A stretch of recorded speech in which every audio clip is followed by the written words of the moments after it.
Welcome to the BYU Family History webinar series. My name is Bela Gandhi and I will be your host for today. While you listen to the announcements, please feel free to write in and let us know where you're listening from. In way of announcements today, our, our next webinar is entitled Thoughts on Hastening the Work of Family History with Catherine Grant and is scheduled for June 8th, that's a Friday, at 4 p.m. Mountain Daylight Time. For those of you who are having trouble accessing our webinars on YouTube, we have a new platform that allows you to play our YouTube videos in church buildings. The link to the platform is on the main page of our website, which I have put in the announcement box in the left-hand corner. And if you have any questions or comments, always feel free to email us at fhl_webinars@byu.edu. So today we are pleased to hear from Joe Price, who will be giving a presentation entitled Using Microtasks to Involve Everyone in Family History. Joe Price is an associate professor of economics at Brigham Young University. He received a BA in economics from Brigham Young University and a PhD in economics from Cornell University. Dr. Price is a faculty research fellow at the National Bureau of Economic Research and a research fellow at the Institute of Labor Economics. He is also the director of the BYU Record Linking Lab, which includes over 80 undergraduate research assistants that work on projects at the intersection of economics and family history. He is a church service missionary and works with both the content team and campaign team at Family Search. He serves as a temple and family history consultant in his ward and loves working with the youth. We'd like to thank everyone for joining us and remind you, as our presenter gets things loaded up here, about our comments and question box on the left-hand side of the screen. Any questions that you have, write them in, and we'll make sure that they get answered by the end of the presentation. Dr. Price, whenever you are ready, feel free to take it away. Thanks, Bella. So at a meeting at Roots Tech this last spring, Elder Renlund said, "We desire to involve 11-year-old children and even younger in family history work." So the purpose of this webinar is to talk about a way that we can involve everyone, including 11-year-olds, in making meaningful contributions to the family tree. There are great ways that we can involve children in family history, but our focus today will be on how to include them in improving and extending the family tree at FamilySearch.org.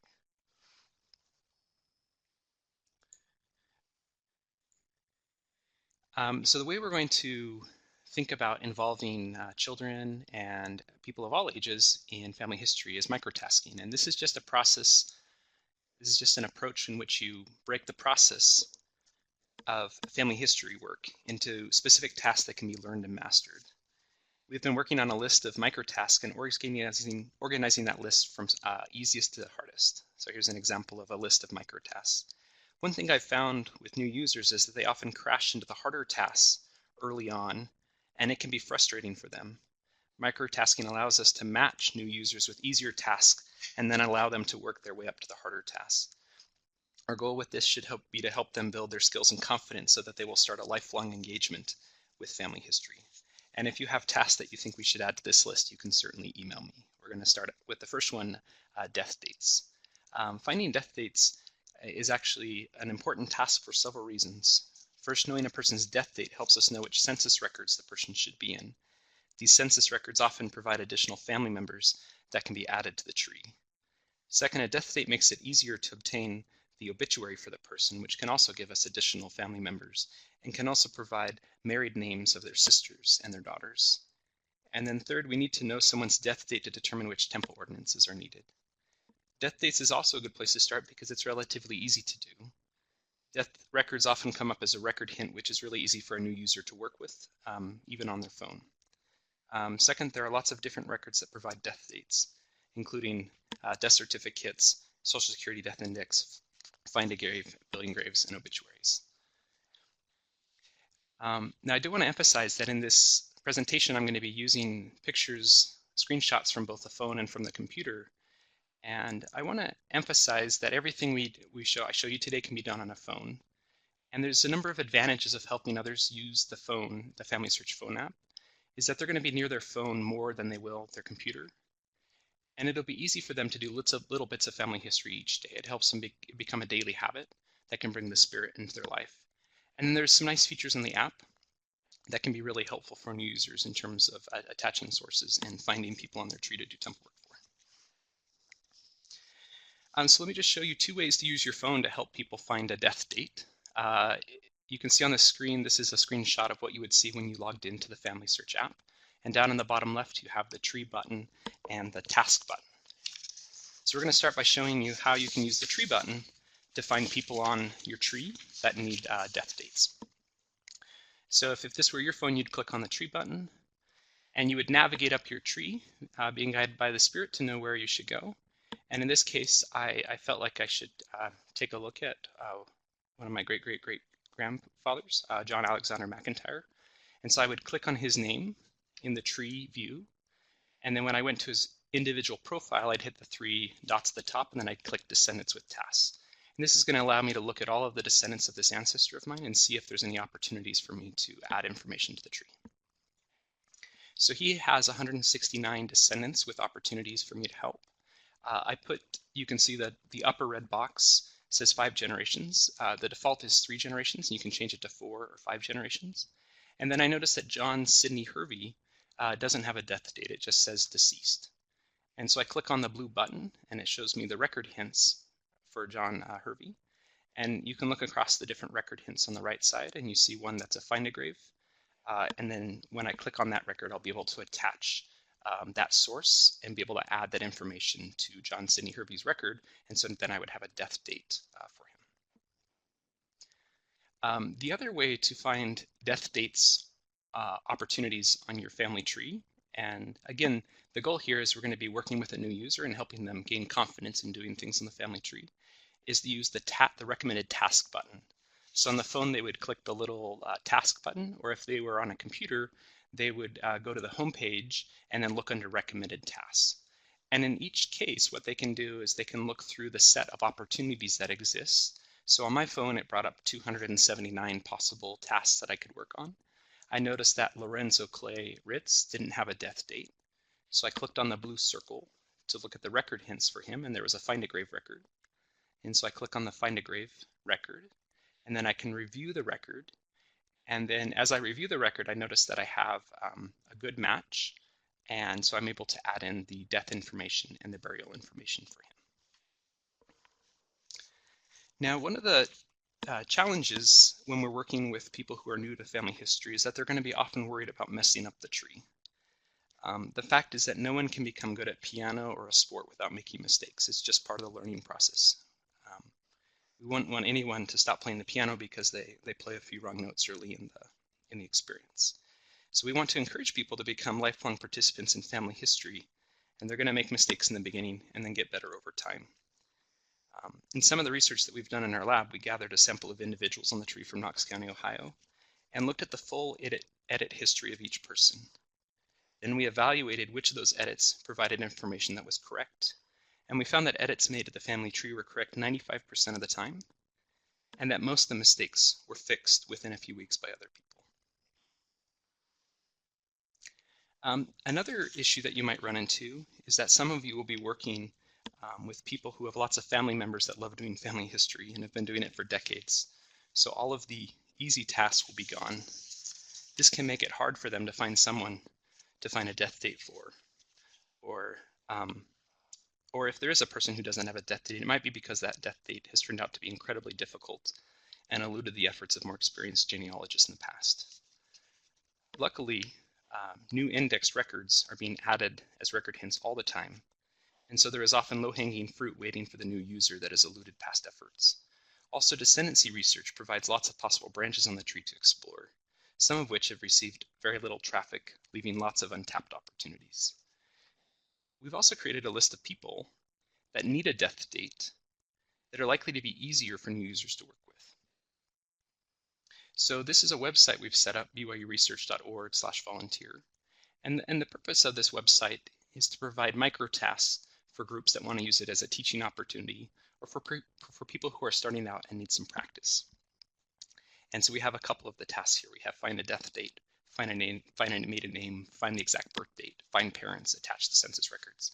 And with each of these, there's a hyperlink you can click, and it'll take you to a Google spreadsheet that looks like this. And so you can see that this is a case where people are helping us find death dates. And you can see Catherine and Jacob were able to check a lot of these for death dates. And then they marked a 1 if they found it and a 0 if they didn't. The nice thing about this as well, and then we've provided some instructions to help people understand how to look for death dates, including you can see over on the right, you can check the record hints. You can also click the search button so you can look for possible death records either on Family Search or on Ancestry. So the question is, can an 11-year-old do this? So the boy in the red shirt is Jeffrey. He's 11 years old. He's my son, and I wanted to get him involved in family history, and so I taught him how to find death dates, and he's become a bit of a death date pro and has now found 357 death dates. And in the process of finding those death dates, he learned about attaching records. He learned about checking whether or not you should attach the record. He learned about editing information on a profile page. He learned about a bunch of different record types and other ways to learn about death dates. And so now he's able to move on to other tasks that are a little bit more difficult. And then his brother, who's just behind him, who's 9, has started to do death dates as well. So the thing that I find exciting about the microtasking approach is that if my kids were to just go onto my family tree and look for things to do, they're likely to not find a lot of low-hanging fruit or opportunities for them to work on. But this allows them a place where they can practice and get better so that they build their confidence and love for family history, so that when they do go start working on our own family, they'll be able to contribute and have a lifelong engagement with family history. The other nice thing about the microtasks that we set up with the death dates is these are parts of the tree that are less trafficked. And so there is lots of low-hanging fruit. There's lots of death dates that are easy to find that will give people some experience with success, a good experience, and they're also less likely to get a grumpy email from someone if they make a mistake. The other thing to know about death dates is that a lot of time when you're looking for the death date of a woman, you need to be mindful that the death record might actually include her married name. And so this becomes an important way to teach new users about the differences between maiden names and married names and how it's important to know both of those. Because sometimes youth are about to attach a census record, but then worry that the mother has the wrong last name. And so I've actually had some incredibly meaningful experiences finding the maiden name of women on the family tree. And one of the things that I've learned from these experiences is that God loves his daughters so much, and that his daughters want their names to be known, both their maiden and married name, and not just be listed as Mrs. John Smith, which often happens on some records. So let's talk a little bit about finding maiden names. And so maiden names can also be an easy task for a new user because they show up in many different records. And what we try to emphasize is that probably the best way to find a woman's maiden name is to look at the birth, marriage, and death records of all of her children. Many states provide the maiden mother's name on these records. And we also encourage them to look for the marriage record of the woman, but they need to be careful because if this was a second marriage, then the name that's listed on the marriage record won't necessarily be their maiden name. And then in terms of the importance, as I mentioned, there's a value in understanding the difference between married and maiden names for attaching records. And in addition, once we find a woman's maiden name, it will help us be able to identify her family of origin and extend the tree back. And I've personally felt that they want us to know their name, and so this can become an important task that can create a heart-turning experience for us. And so this is another link. You could click on the link and it would take you to a sheet that would allow you to work on this task. And so if you go into a sheet like this, you would see, if you look at the first empty row, so if you look at row 652, you'll see Birdie. We don't know her last name because this was on a census record, and her husband is George Higgins. And we know that Birdie was born April 1877 in Ohio, and she has one child. And so we could go to her record, maybe start with that child she has, look and see if we can find the birth, marriage, or death record for that child, and then see if we can find the maiden name. And if you notice in row 649, 650, 651, it says person merged, because once we were able to find Lena, Krista, and Kate's maiden names, then we were able to find their family, and we discovered that they were already on the family tree, and so we were able to merge those two records together and tighten the tree and pull her married family together with her family of origin. So one other powerful way to use microtasking is that you can do it as a family. And so we've actually been able to create sheets where we can take one of your ancestors and then identify all of the descendants of that person. And then we run a little automated task checker to see which the microtasks have been completed for each person. And we put all of these into a Google spreadsheet, and you can see which tasks have been completed, and you can share this with your family members. And then as the tasks get completed, you check them off, and then everyone can see that that task has been completed. And so you can work as a group to try to complete a set of tasks. And this could be a really great activity at a family reunion. And we have a program that will create a Google Sheet for you. If you'd like to try this out, you would just need to contact us and email us the name of the ancestor you'd like us to create this for. And then we can create a sheet for you. And then once you have the sheet, you're welcome to share it with anyone or use it in any way that you would like. So on the next slide, I'm going to show an example of this for one of my own ancestors, Mary Beswick. And so this is just a little section of the sheet that shows the columns for death, date, and maiden name.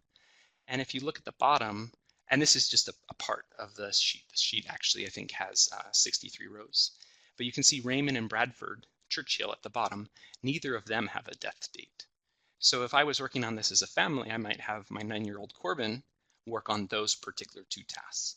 And then you can see in column E, there's maiden names. And so Marietta, Ellen, Maria we don't know their maiden name, we know their married name. And so I might assign them to work on I might assign one of my older kids to try to work on that particular task. And actually, if you look at this, this shows you the full sheet with a full set of tasks in terms of one of the tasks is finding their parents, finding their full first name, including their middle name. One could be finding their exact birth date. One could be trying to check to make sure that there's no duplicates. One could be taking care of any red flags. One could be trying to find their birth, marriage, and death record, which can get hard as you move further back. And then in the third is trying to find all the census records that exist for the years that they were alive. So I circled, again, our two brothers, Raymond and Bradford, and you can see that they were alive. So Raymond was alive in he was alive in 1920, 1930, 1940, but we don't have a census record for him attached, and so we could go look for those. And then as we found them, we would erase them. And then when we had erased all of those, we would put an X, and so everyone would know that we had found all the census records for that. And then within the census sources, we could split them up. So censuses after 1900 tend to be easier to work with. Censuses before 1850 can be incredibly hard to work with. And so we might split the tasks up across our family. But this can be a really powerful way to take a person in your family who loves to do family history and is really good at it, and try to tap into the efforts and time of other people in the family to help out. So one question that we often get when we're doing the microtasking approach is that aren't we only supposed to do work for our own family members? And so there are guidelines about who can do tempo work for, but we can all contribute to different parts of the family tree and open up pathways for others to do tempo work for their family members.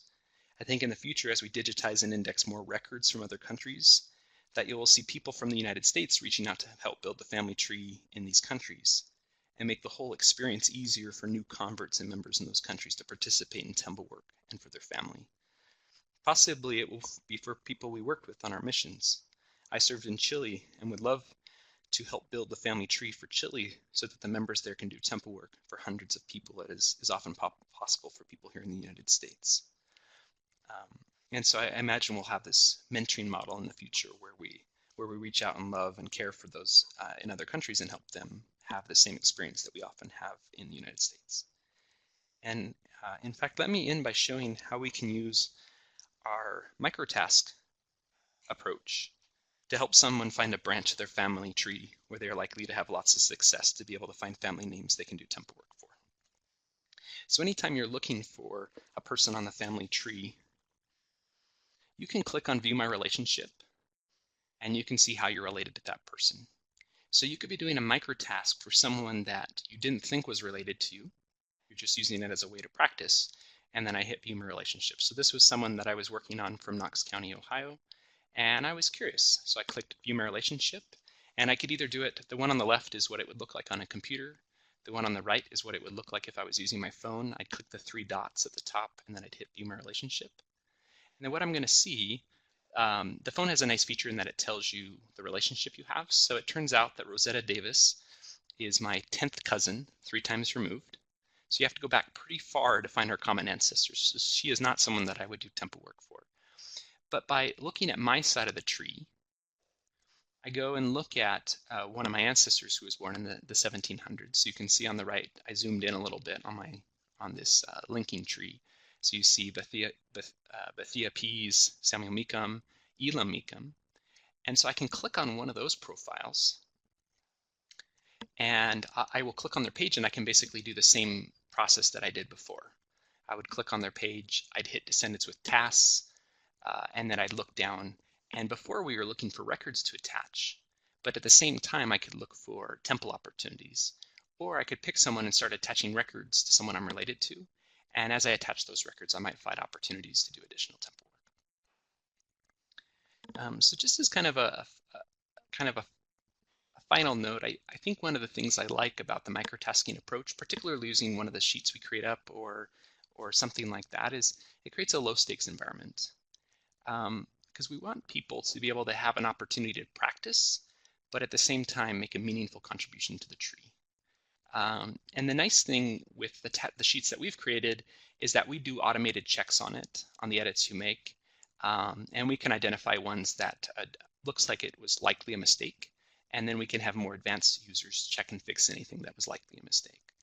And so we think this microtasking approach could be very similar to the way the indexing works. We encourage everyone to help, but we have ways of checking their work and fixing mistakes using the judgment of more experienced users.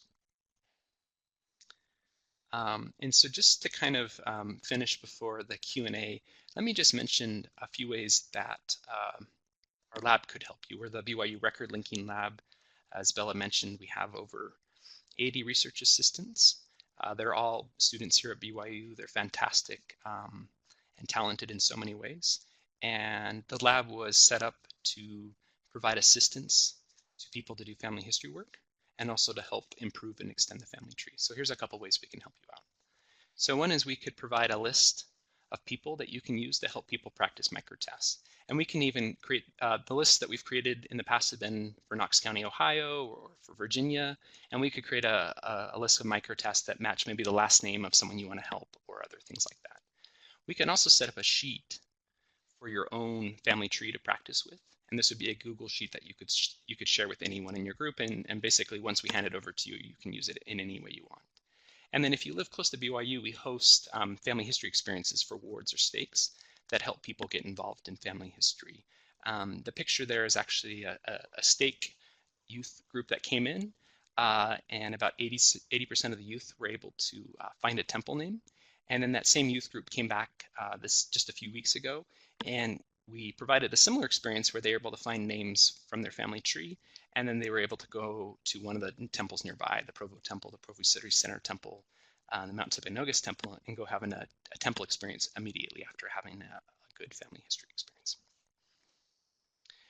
So just to recap, the microtask approach involves splitting the family history process into smaller, well-defined tasks. It helps people find tasks to work on that match their ability. It teaches youth and others who are new to family history by providing them with a new skill and then the ability to immediately practice that skill. It involves everyone in your family to work on a particular branch of the family tree. And as I mentioned, I think this is something that even 11-year-olds could do very well at and make a meaningful contribution and possibly develop a love for family history that could carry through their whole life. And then the other thing is, as we're attaching these sources and doing these microtasks, we'll often find temple opportunities along the way. And the BYU Record Linking Lab is willing to help you through this process. Great, thank you, Dr. Price. Just as for our Q&A, we have one participant who has request possibly getting a handout for your presentation. Would that be possible? Oh yes, for sure. We can share the slides with anyone that would like them. Okay, that would be great. I think that is all of our questions for now. Is there anything you'd like to add before we close up, Joe Price? Oh, you know what? Never mind. We have one more. Um, can you give us the website that was shared previously? Sure, let me just scan back to it. And another thing is here's the website of the Record Linking Lab. It's just rll.byu.edu, and my email is joe_price@byu.edu. But let me also show you the other website really quick.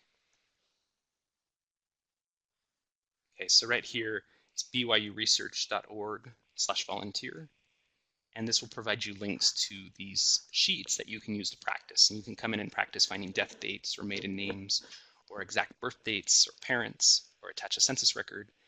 And if in the future you're teaching a class and you want to add a particular task to this list, we could help set that up. Great. For now, that looks like all of our questions. Do feel free to email us at fhl_webinars@byu.edu if you have any other questions. Uh, Dr. Price, do you have anything else to add? No, I was grateful to share these things. They've really helped me a lot with working with my own kids and also working with youth in our ward and our stake and other stakes. And we would love to just help other youth and people of every age to have this fantastic experience with family history. Great. Thank you so much. As we close up here, just like to thank everyone for joining us today. We hope this has been a valuable experience. If you wouldn't mind taking a moment to enter in some feedback for us, and also if you have any suggestions for future webinars, comment on the left-hand side. Our next webinar will be June 8th with Catherine Grant, entitled Thoughts on Hastening the Work of Family History. Keep your eye out for this recording to go onto our YouTube channel on Monday, and make sure you subscribe to our Facebook and Twitter accounts to stay up to date on what's happening at the BYU Family History Library. Thank you again for joining us, and we hope to see you next Friday.